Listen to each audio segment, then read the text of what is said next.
Hello everyone, আসসালামু আলাইকুম। সবাইকে আমার জাস্ট লাইভ ব্লগে স্বাগতম। আমরা কিন্তু চিতল মাছের বড়া বা কোপ্তা সবাই পছন্দ করি। তো আজকে আমি আপনাদের সাথে চিতল মাছের বড়া বানিয়ে শেয়ার করব। যেহেতু আমার মাছগুলো সাইজে ছোট, তাই আমি বড়া বানাবো এটা দিয়ে। তো এখানে আমি আধা কেজি পরিমাণে চিতল মাছ কেটে ধুয়ে নিলাম। তারপর আমি মাছগুলোকে ছোট ছোট টুকরো করে ব্লেন্ড করে নিব।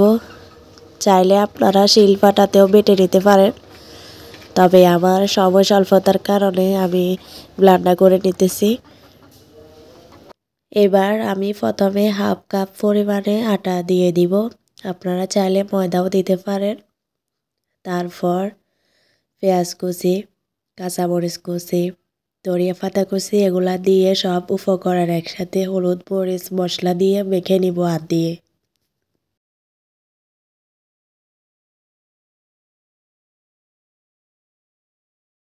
এবার চুলায় একটি প্যানে তেল দিয়ে দিব। তেল গরম হলে আস্তে আস্তে সব বড়াগুলা দিয়ে দিব।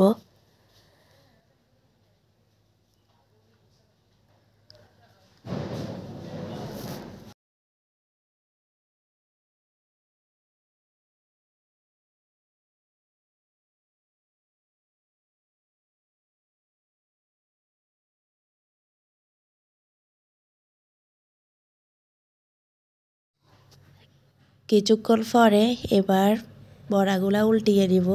এক পাশ হয়ে গেছে, এক এক করে উল্টিয়ে নিব।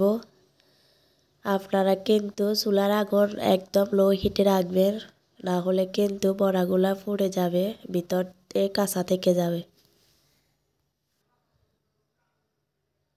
2-3 মিনিট এভাবে ভেজে নিলে ভাজা কমপ্লিট হয়ে যাবে। তারপর আমি নামিয়ে নিব।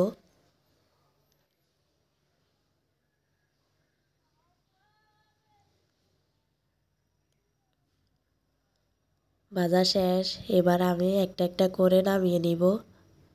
একটা টিস্যু পেপারের উপর রাখবো যাতে তেলগুলা টেনে নেয়।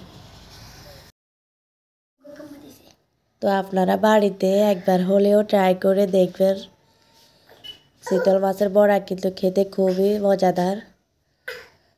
আর আমার ভিডিওটা কেমন লাগলো অবশ্যই কমেন্ট করে জানাবেন। ভালো লাগলে একটা লাইক করবেন আর চ্যানেলটি অবশ্যই সাবস্ক্রাইব করবেন।